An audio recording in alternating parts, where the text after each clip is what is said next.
Hi hello नमस्कार. तुमच्यासोबत मी आज भोपळ्याच्या घारग्याची रेसिपी शेअर करणार आहे. हे बा मी भोपळा शिजवून ठेवला आहे, गूळ किसून ठेवला आहे आणि वेलची पूड घेतली आहे. गरम करण्यासाठी तेल काढून ठेवले.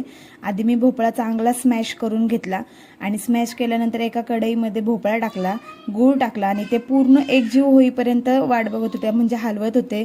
चांगलं हलवून घ्यायचं, एकजीव झालं पाहिजे, पूर्ण त्याची पेस्ट झाली पाहिजे. आणि मग सगळं व्यवस्थित हलवून घेतलं. त्याच्यात वेलची पावडर पण मी टाकली होती एक साईडला. तर मी पीठ घेतलंच होतं. मग पिठामध्ये आहे ना, मग म्हटलं ते गरम गरम मिश्रण टाकायला लागतं. थोडंसं मीठ टाकलं चवीनुसार आणि नंतर आहे ना मग त्याच्यामध्ये थोडीशी हळद टाकली, म्हणजे येलो कलर येण्यासाठी पुऱ्यांना.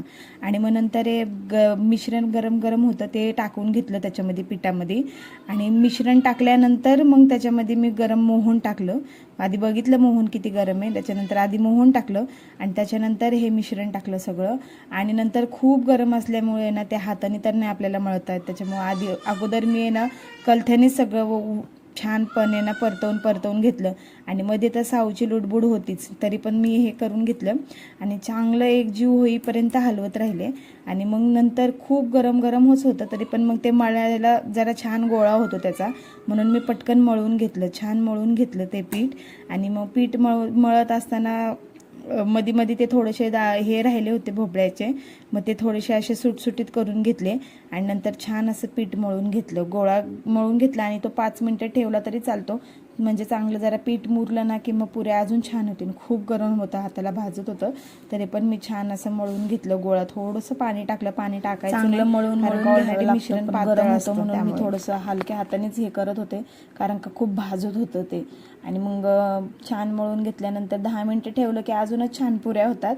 पण मी जास्त वेळ ठेवलं नाही, मी लगेचच घेतलं करायला, कारण का मध्ये साऊ पण सारखी त्रास देत होती. मग तिला मोबाईल दिला आणि नंतर इतकं गरम पण होत होतं ना, तो गोळा मळतानाच इतकं गरम होत होतं, तर मी म्हटलं पुऱ्या तळताना किती गरम होईल.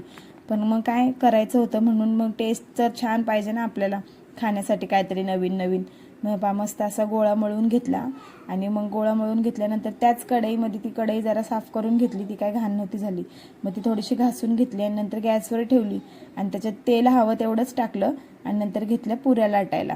पुऱ्या लाटत असताना मी एक एक पुरी नाही लाटली, एकाच चपातीमध्ये येणे मी छान असं परत पुरी लाटताना सुद्धा चांगला गोळा हे करून घ्यायचा, मळून घ्यायचा, म्हणजे पुरी अजून छान आपल्याला लाटता येईल. आणि मग हे छान मस्त अशा पुऱ्या करून घेतल्या, तळून घेतल्या. आणि हे पा किती छान. मग सासूबाईंना टेस्ट करायला दिल्या पुऱ्या, मग त्यांनीही केल्या होत्या ना, मग त्यांना म्हटलं तुमच्यापेक्षा छान झाल्यात का बघा. मग त्यांनी पण बघितल्या खाऊन, त्या म्हणल्या हो बघते थांब.